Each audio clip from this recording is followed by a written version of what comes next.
Hello, welcome to my new video of the Rigol DG822 Pro, the new function generator in the series of Rigol with the nice touchscreen and the mouse control and all that kind of jazz.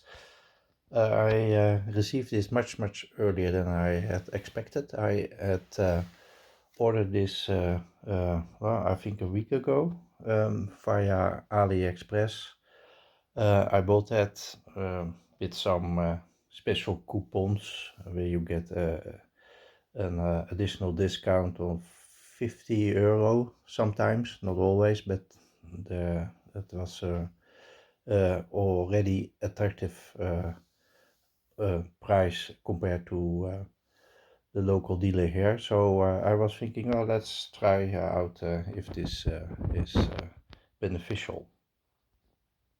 So I opened the box. As you can see, it is a box in a box, and it is very compact. So there is not much air transported from China to Europe, so that I think it is a good thing for the environment. Here we can see what is in the box. So I will I have only one hand now, so I will stop recording. Here you can see the device. It is not with a protected screen. I can't see it. It's not on it. It's sealed. That's okay. It looks, yeah, I think all right. So far I can see. Here you see some connections. The earth connection I know already of my multimeter.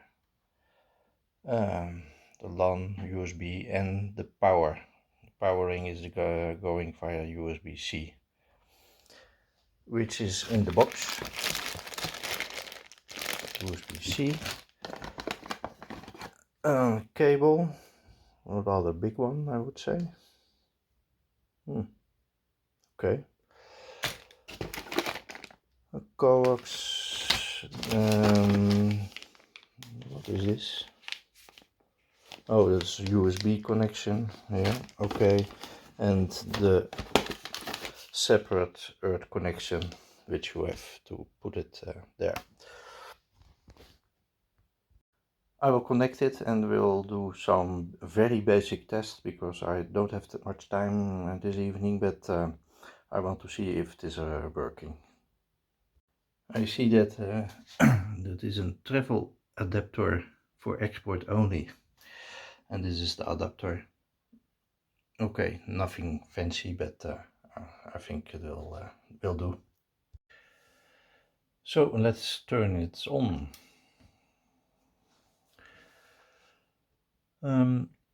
Yeah, maybe people who watch my other videos of the DMM digital multimeter, maybe a lot of people are asking themselves, why are you buying another device of the Rigol while the other devices, I've returned it back for repair.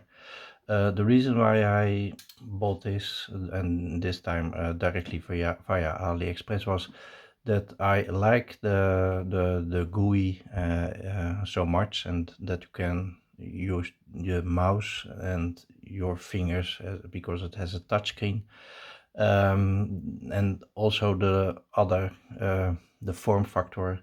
It was also a thing of consideration. So that was basically the main reasons, and of course the specification is also important, but I like the user interface, and that was the thing what I yeah, what triggers me to buy this device. We see already that it takes a while, but okay, here it is. So let's put some signal to the oscilloscope. So here I have connected both channels to my oscilloscope, and one thing what is already hearing is the fan. The fan was suddenly switched on, and it makes a rather loud noise, I would say. Um, that's because of the, I guess that it is a smaller fan, so it is turning around. I don't know how many RPMs, but a lot, I guess, and that gives a high frequency tone. So I don't know if I like that much. No. Um, for the basic usage of the two channels, it is very easy to change the frequency if you want to do that. I mean, it is 1200 megahertz. It's also easy to make a mistake. So here we have it. You can easily change the waveform. You can also do that with the mouse, or you can switch off the channel if you don't like it via the buttons as well, of course.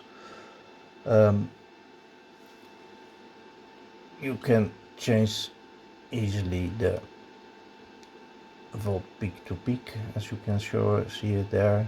Also the DC offset, yeah, it's also possible, the phase symmetry, all that kind of jazz. The same applies for the second channel. I will make a follow-up video as soon as possible. I only want to give an indication what is how this look like, and I want to do more better testing and show you the capabilities of the device in the part 2 video, which I will make next week probably.